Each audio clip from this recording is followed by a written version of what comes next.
আজকে যদি দুইটা ধর্ষকরে আমরা রাস্তার ভিতরে ক্রস ফায়ার করে মেরে ফেলি অথবা অন্যান্য দেশের মতো আমরা কোনো একটা কঠোর ব্যবস্থা নেই, আমার মনে হয় ধর্ষণটা বন্ধ হয়ে যাবে। আমরা যখন অবস্থান নেওয়ার সিদ্ধান্ত নিয়েছি, তারপরও সারা দেশে 10টি ধর্ষণের ঘটনা ঘটেছে এবং তার মধ্যে 6টি কন্যা শিশু। এবং শিশুদের উপরে যে যৌন নির্যাতনের যে ঘটনাটি যে বেড়ে গিয়েছে, আমি অন্তত আমার স্মরণকালে এরকম ঘটনা এত বেশি পরিমাণে কখনো দেখিনি।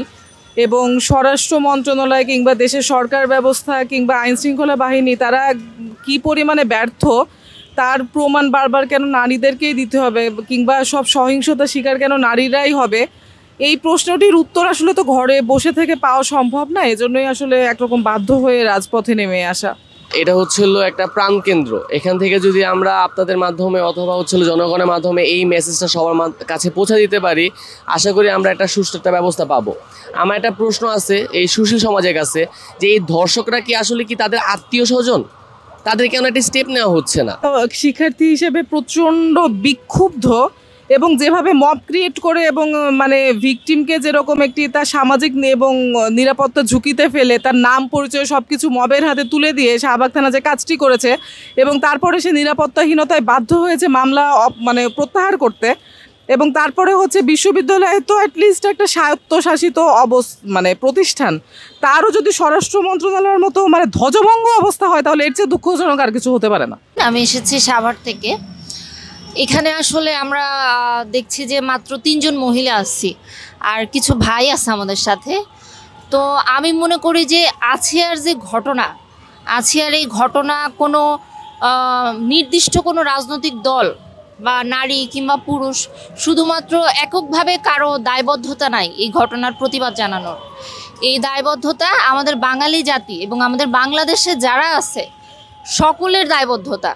সেখানে আমাদের পুরুষ যারা আছে তারা আমাদের বাবা, ভাই, স্বামী, এবং আমরা যারা মহিলা আছি আমরা মা, বোন, কারো শাশুড়ি, এবং আমার ঘরে 4 বছরের একটা বাচ্চা আছে, মেয়ে বাচ্চা। তো আসিয়ার ঘটনার পর থেকে আমি কি বলবো, খুব বেশি নিজের বাচ্চাকে নিয়েও ইনসিকিউর ফিল করছি। ততক্ষণ না পর্যন্ত কোনো দৃশ্যমান উদ্যোগ এবং দৃষ্টান্তমূলক শাস্তি আমরা দেখব নিপীড়কের, ততক্ষণ পর্যন্ত আমরা অবস্থান করার সিদ্ধান্ত নিয়েছি।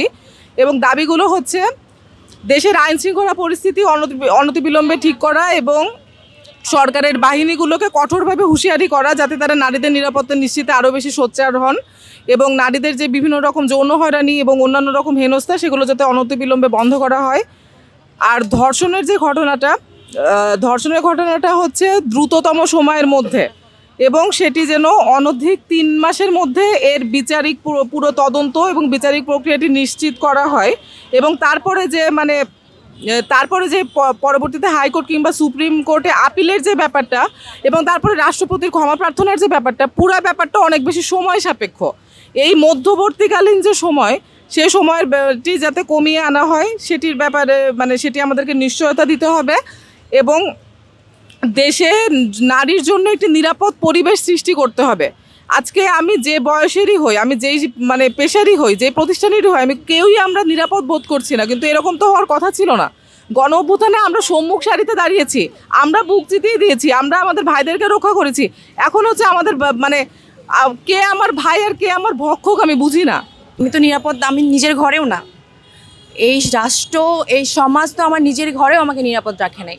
আপনার আছিয়ার যে বড় বোনের যে ইন্টারভিউগুলো যদি দেখেন, ওর বড় বোন বলছিল কি যে সে নিজেও তার শ্বশুরের দ্বারা হেনস্থা হয়েছিল, সেটা সে ইনফর্ম করার পরে তার মা তাকে আশ্বস্ত করে যে আপনি ওই সেই মেয়েকে আশ্বস্ত করা হয় যে হয়তো ভুলে এটা হয়েছে।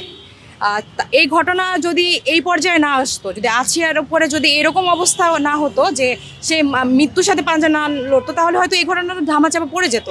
পুরো বাংলাদেশই আসলে দর্শনের বিরুদ্ধে, এবং অল্প কিছু মানুষ যারা বিকৃত রুচির তারা আসলে দর্শনের পক্ষে, এবং তারা তো আসলে প্রকাশ্যে কেউ তো আর দর্শনের পক্ষ নেয় না। ফলে আমরা এখানে ইনসিকিউর ফিল করছি না।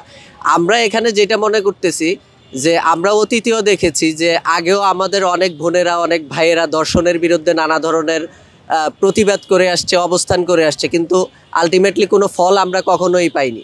তো আমরা মনে করি যে এখন আমরা একটা ফলাফল নিয়েই আসলে আমরা ঘরে ফিরে যাব।